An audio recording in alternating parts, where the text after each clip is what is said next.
Alright, guys, this is Max here, back again with hopefully another great political video. And what do we have here tonight? It is the evening of the Senate primary in Pennsylvania, and also the governor's primary, and lots of and lieutenant governor and whatsoever.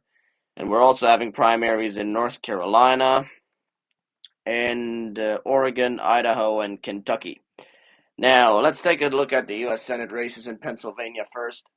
John Fetterman, who's the incumbent lieutenant governor, has won by a huge amount so far.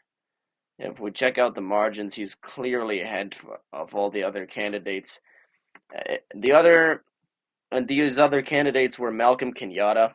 He was kind of the darling of the liberal establishment, who wanted to have a more moderate candidate, and the only two counties which he won, no, the only county he won was Philadelphia, which is like the most Democratic county in the whole state, but Fetterman won every single other county. Connor Lamb is a representative from the Pittsburgh area, and he lost that thing big time. Connor Lamb didn't even do well in his own district. That really shows you how popular, quote unquote, he really was. John Fetterman definitely is the strongest Democrat in that race. He's kind of a left-leaning Democrat, and he endorsed Bernie Sanders in 2016, but he certainly does have populist rural appeal. He does have appeal to like those legacy Democrats that voted for Kerry, that voted for Obama, and that then decided to vote for Trump.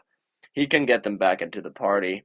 For the Republicans, it looks like it's gonna be a neck in neck race, like a neck to neck race between Dave McCormick and Mehmet Oz, and Kathy Barnett. Now, Dave McCormick is kind of a liberal Republican, which is the reason why it really surprises me that he's doing that well. It's probably mostly because the Trump endorsed candidate Mehmet Oz and the actually hardcore conservative candidate Kathy Barnett are sort of splitting the really conservative vote up amongst each other.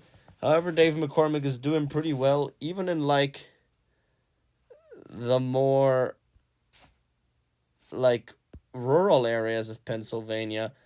And Dr. Oz is winning Philadelphia, which is where he lives, and some traditionally industrial working class areas of Pennsylvania, the ones that like to support Donald Trump. And Oz is the Trump endorsed candidate after all.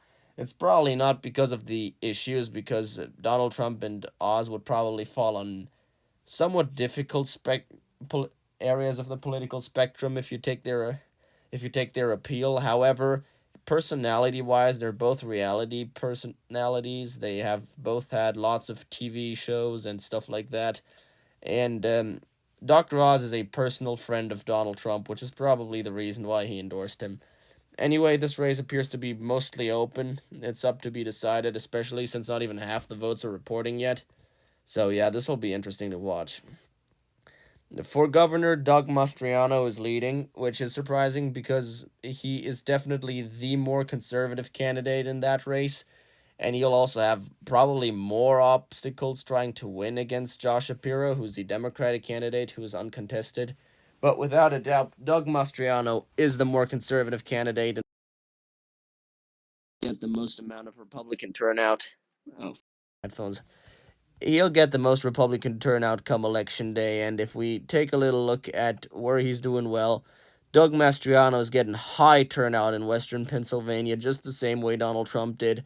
Barletta's doing well in the not the Pittsburgh area. He's doing well in the Scranton area. He's doing well in northeastern Pennsylvania. Well, McSwine, never heard of that guy. He's doing well in the Philly suburbs and this random county in northwestern Pennsylvania called Warren County. And there's a dude called White. Yeah. Yeah, he's also kind of irrelevant. Oh, one county just flipped to Mastriano. That's kind of interesting, yeah. I'd call this thing from Mastriano. Most of the votes are left in the Philadelphia area, I believe.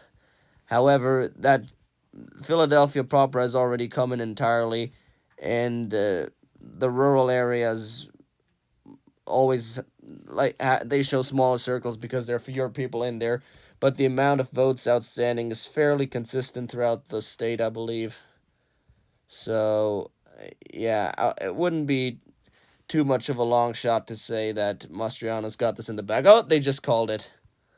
Yep, they just called it. Told you. Yep. Doug Mastriano has officially become the Republican nominee for governor in the state of Pennsylvania. And now, for lieutenant governor, there are a bunch of fairly unknown people, but I wouldn't blame them because they're still small. Lieutenant governor is a pretty big office, and they can rise to national prominence from that. John Fetterman, who's now the Senate nominee for the Democrats, is the current lieutenant governor, and he was a complete wild card in 2018. He was the mayor of a town with like 5,000 people in it, and out of nowhere, he won the lieutenant governor primary, and now he's on a straight way to being. Well, I wouldn't say he's on a straight way to being in the Senate, because if he runs against Oz, if he has to run against Dr. Oz, I think Dr. Oz is going to win because he'll have like an appeal to suburban voters in the Philadelphia area. However, John Fetterman is going to do well with the Republican voters in Western Pennsylvania. Not necessarily Republican, let's just say legacy Democrats that voted for Trump. However, having Trump's endorsement is certainly going to be good for Oz. So I don't know. But anyway, John Fetterman is on a pretty good way to being in the U.S. Senate, and all these candidates for the lieutenant governorship might also have a great future ahead of them. However, these primaries are much more crowded, and I believe it also depends a lot more on where the candidates are from rather than where they stand on the issues. They just probably just do well in the areas where they come from. Schillinger is from Philadelphia, so that's where he's doing well. Daniels is from the Northeast, he's doing well there. And the guy who's winning, Luis Del Rosso, seems to have pretty consistent support throughout the state, and that'll carry him to victory. I think Del Rosso is going to be the Republican lieutenant governor nominee, and Austin Davis is going to do it for the Democrats. He's ahead by a massive margin, and the votes are not going to break for his opponents in a way that would make much of a difference. So I'd go ahead and call it for him. Though there are still a lot of votes outstanding in Philadelphia. What else do we have here? For the 7th district, Lisa Scheller is winning. I mean, we don't know most of these candidates. Oh, yeah, that's also the new Pennsylvania map. Or is that the old one? I actually think that's the old map, or wait a sec, guys.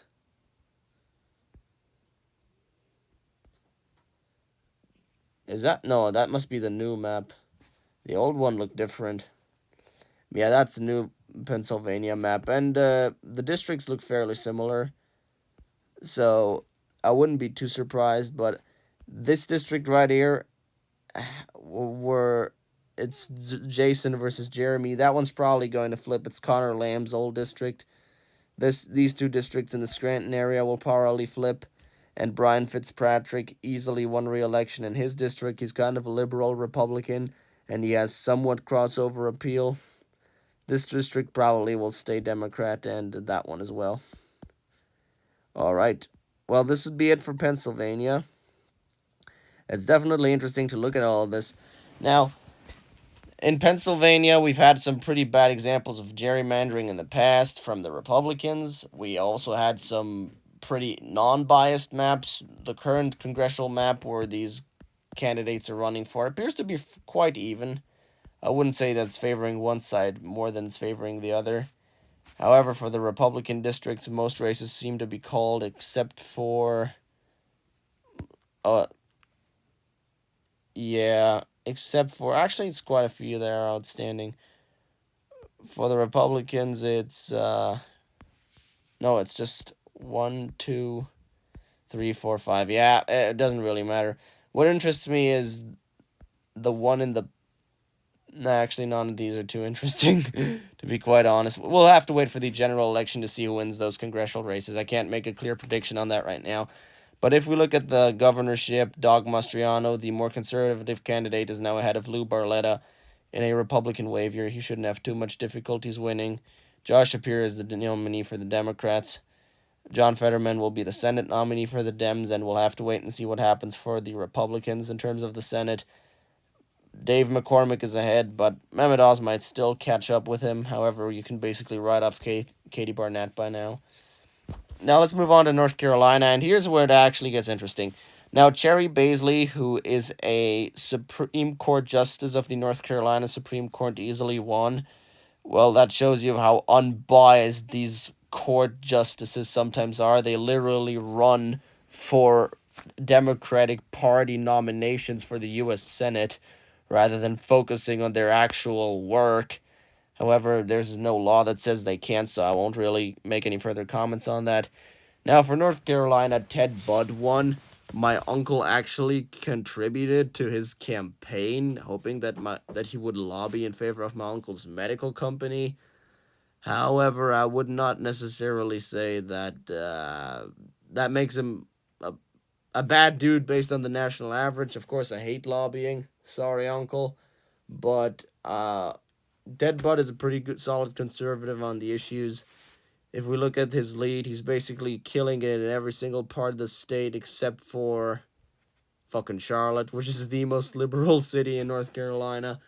And yeah, he has a massive lead. So Ted Budd has defeated the former governor, Pat McCrory, who famously lost re-election over signing a bill that prohibited trans people from using the bathroom of their choice.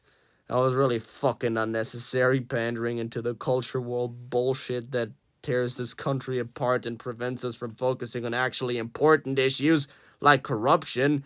But whatsoever, Pat McCrory lost. He's a disgraced former governor. He actually lost re-election the same year Donald Trump was voted into office. So yeah, we can write him off. Now that what do we have here?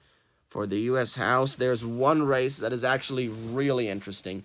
Now, just for the record, North Carolina has a system called primary runoffs. If no candidate gets over 30%, over 50% of the vote, there's going to be a runoff election. And as of right now, in the 11th district, it does not look too good for Madison Cawthorn. Who is Madison Cawthorn? Well, let me reiterate. At first, he was considered to be a rising star in the Republican Party after his speech at the RNC, until it came out that he was apparently lying about a few things in his past, and also he was apparently not telling the truth during his speech at the RNC, but that was less relevant compared to the fact that apparently he has been doing stuff with the guys. There was a leaked story or a leaked photo with him having his hand on another man's testicles and getting his dick touched by another man or something. And that is not necessarily something condomable. Everybody can live their lives the way they want to. However, North Carolina, which is really much of a value state where traditional behavior has a very high profile, that really does not resonate too well, especially not considering the fact that they're going to vote out a very conservative Republican just based on the fact that he's apparently bisexual or something. And yeah, I mean nothing against that, seriously.